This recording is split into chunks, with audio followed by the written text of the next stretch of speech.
Here's another example of version differences in computer games. So I have here two copies of Pool of Radiance, which was a very popular and very good game that was released by SSI, Strategic Simulations Inc., back in 1988. And these two boxes are basically identical. In fact, they are identical. If you look at both of them, they're exactly the same, except for the sticker on the front. And the sticker on the front typically is used to denote the version, or rather the platform, if it's IBM or Commodore or whatnot. This one here says IBM PC. This one says IBM Compatibles. And there's a few other differences as well, but that's the high-level difference. And I admit, when I first looked at these two copies, I was not sure right away which was the original release and which was the re-release. On the one hand, I thought this might be the original release because it says IBM PC, and this one mentions compatibles, and compatibles obviously came later. However, in 1988, the compatibles were already pretty well known, and I thought maybe by then they wouldn't have bothered to say compatibles. They might have just went back to IBM PC, which is the name of the platform. So I wasn't quite sure, but if you look at it, there are some clues that'll give you a hint of what's the original and what's the re-release. So first of all, while these are both on 3.5-inch discs, this one here doesn't say anything about the type of disc, where this one says 1.44 megabyte disc, which is the high-density version of the 3.5-inch discs. And that was a little bit of a clue that this one might be later. Also, a bigger clue is that this one says requires hard drive or 2 floppy drives. In other words, you don't need a hard drive to run the game. You could have floppy drives running it. And this one says requires hard drive and a disk drive. So that's another clue that this one is a little bit later. To me, the final clue is the fact that this one over here says POR or Azure, which is really code for Pool of Radiance, or the sequel, which was Curse of the Azure Bonds. In other words, this sticker could have applied to either the original game or the sequel. Whereas this one does not have anything like that. And that implies to me that this is a sticker that probably was put only on the original Pool of Radiance. So with that in mind, that this is most likely the original, and this one is most likely the re-release, and we'll see in a minute that's true, let's open up both of the boxes and see what the differences are in the contents.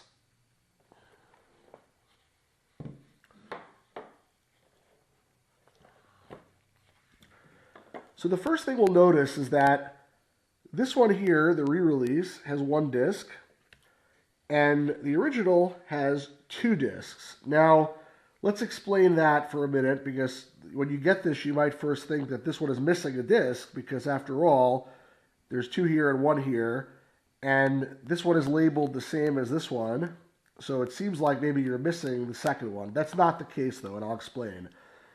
So originally, the discs for Pool of Radiance were created for the 5.25-inch format, and they were 4 discs. They were labeled A, B, C, and D.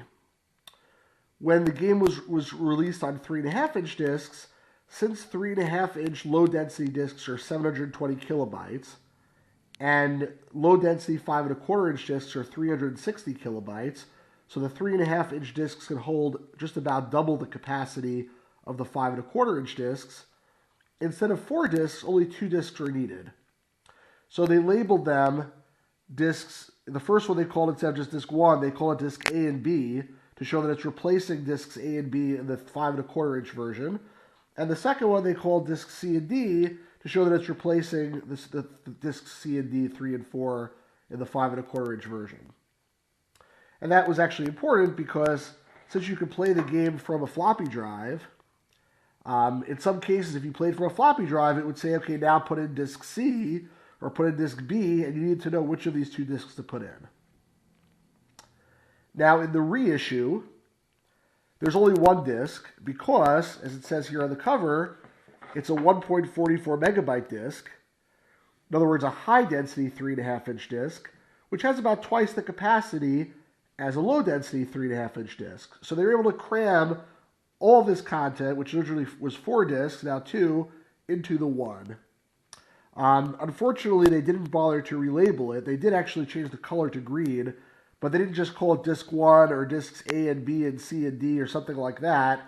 They just left the label Discs A and B, which is a little bit confusing, unfortunately. But that's what it is. It's actually a completely different install program to reflect the fact that it requires a hard drive in this case, and there's nothing missing here. It's only 1 disc. So taking the discs out, let's look at some of the, what I call the minor components of the releases. These different cards that come, they're not like really core, but little ads and things like that. This original release has an ad for Computer Gaming World, which is a really good magazine, which unfortunately is no longer around. This reissue has an ad for a 900 number service, which is a little bit of a hint also that it's a re-release, because originally companies used to let you call them up and ask them questions or then sell you hint books. And 900 numbers came a little bit later as more of a, I think, a cash-in, and also to stop them from getting so many phone calls. You can see this card is revised in 1991, which again is a pretty giveaway that it's a reissue since the game came out in 1988. Now, both releases have these yellow registration cards. The front looks pretty much the same, except that the address is different. If you look at the back, though, the questions are very different. And you can tell right away, if you look, that this is a later version, because they asked if you own a CD-ROM drive, and there were no CD-ROM drives in 1988 that they would be asking about. So this is definitely a later version, and there's other reasons. You can tell that other ways as well, through some of the other things they ask. Here's a clue book ad for each one. Now, the original one here just says, Strategic Simulations is announcing the Pool of Radiance clue book for $12.95, available October 1988. Nothing on the back.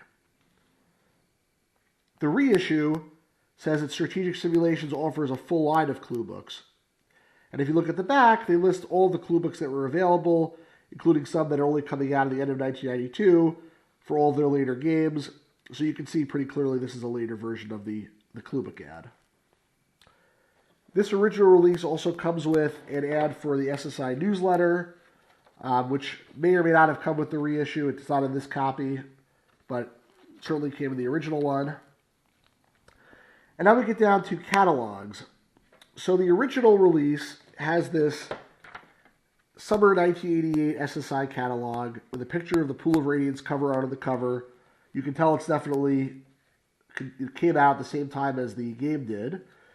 If you open it up, you'll see that a lot of the games that are being advertised are older SSI games before they got the Dungeons & Dragons license, which are not even going to be in this later version of the catalog. It's a lot of older stuff. And the newer catalog is the 1992 catalog, and it also comes with actually a catalog supplement from summer 1992, which both of these are focusing primarily on the Dungeons & Dragons games, since by 1992, that's what was really money-making for SSI. All these different Dungeons & Dragons games and gold box, non-gold box, etc. So again, this is definitely later. Now we come to the core game components. And we'll see here that they're pretty much the same, but not quite. First of all is this translation wheel or copy protection wheel. It looks exactly the same, and this generated a code that you had to put in when you started the game for copy protection. It was also used in the game to translate runes a few times. They're pretty much the same, except this one, if you look at it, is a little bit brighter, and this one is a little bit more faded, and this one actually uses a higher quality paper stock, like more of a cardboard paper stock, whereas this one over here is a little bit flimsier and it's more on thin paper. So there is some quality differences between the different releases. The data card, or the reference card to start the game, here they call it, the original one, a quick start card. In the later one, it's a data card. They're obviously a little bit different because they're two different releases. The biggest difference is in the original one here, they talk about all these different possibilities for floppy drive, hard drive, etc. And on the newer one, they just say, must be played from hard disk only, and they tell you how to do that. It also says revised 1992. On to the main manual. So Pool of Radiance came with an adventurer's journal, they called it, which was essentially, it contained within it different passages that you might encounter during the game. So, for example, it'll say, go read journal entry 20, and you would go and read this journal entry number 20 that's over here. And that was to save some space on the game disc, and also probably just to provide some ambiance so you're actually looking into a journal. And both of these are pretty much the same, except you can see by looking at them they're not quite the same, because this one here is more yellowed, and this one is a little more, I guess, off-white.